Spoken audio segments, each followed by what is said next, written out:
সম্প্রতি মাধ্যমিক এবং উচ্চ মাধ্যমিকের ফলাফল প্রকাশ করা হয়েছে। রাজ্যের ছেলেমেয়েরা ইতিমধ্যে কলেজ বা বিশ্ববিদ্যালয়ে ভর্তির জন্য উদ্যোগ নিয়েছে। বহিরাজ্যের কলেজ বা বিশ্ববিদ্যালয়ে ভর্তি হতে গিয়ে অনেক ক্ষেত্রে প্রতারণার শিকার হতে হয় পড়ুয়াদের।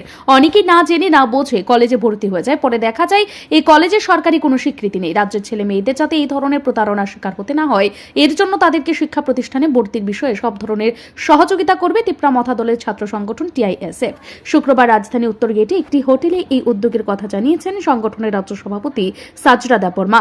তিনি বলেন, রাজ্যের ছাত্রছাত্রীদের মধ্যে যারা বহিরাজ্যের উচ্চশিক্ষা প্রতিষ্ঠানে ভর্তি হতে যাবে তাদেরকে সাহায্য করতে অঙ্গীকারবদ্ধ টিআইএসএফ।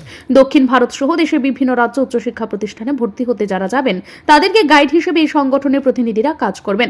যাদের সাহায্যের প্রয়োজন তারা রাজ্যের বিভিন্ন ডিভিশনে যোগাযোগ করতে পারবেন।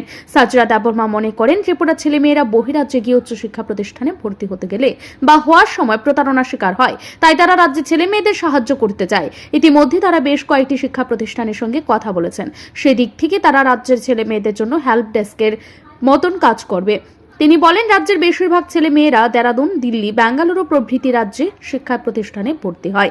এইসব রাজ্যের ভুয়ো কলেজ বা বিশ্ববিদ্যালয় থাকতে পারে। অনেকেই ভর্তির আগে অচেনা জায়গায় গিয়ে শিক্ষা প্রতিষ্ঠান সম্পর্কে যাচাই করার সুযোগ পান না। অনেকে আবার ভুয়ো শিক্ষা প্রতিষ্ঠানে ভর্তি হয়ে আর্থিকভাবে লোকসানের শিকার হন। এই বিষয়ে টিআইএসএফ তাদেরকে শিক্ষা প্রতিষ্ঠানের সঙ্গে যোগাযোগের পথ খুলে দিতে পারবে বলে দাবি করলেন সাজরা দেববর্মা।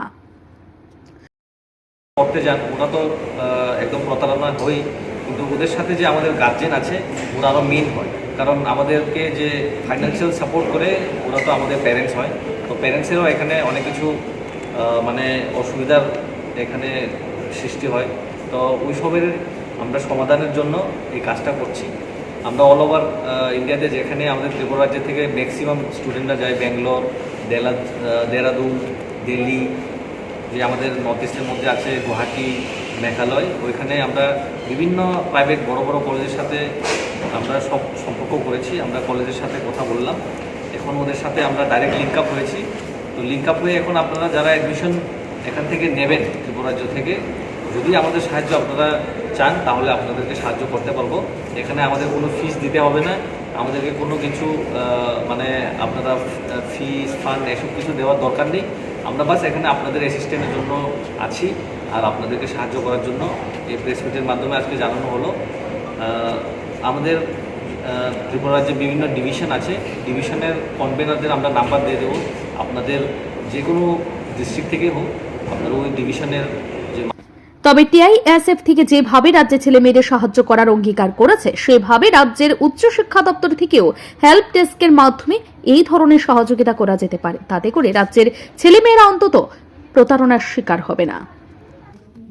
ভিডিও রিপোর্ট, ঋদ্ধি নেটওয়ার্ক।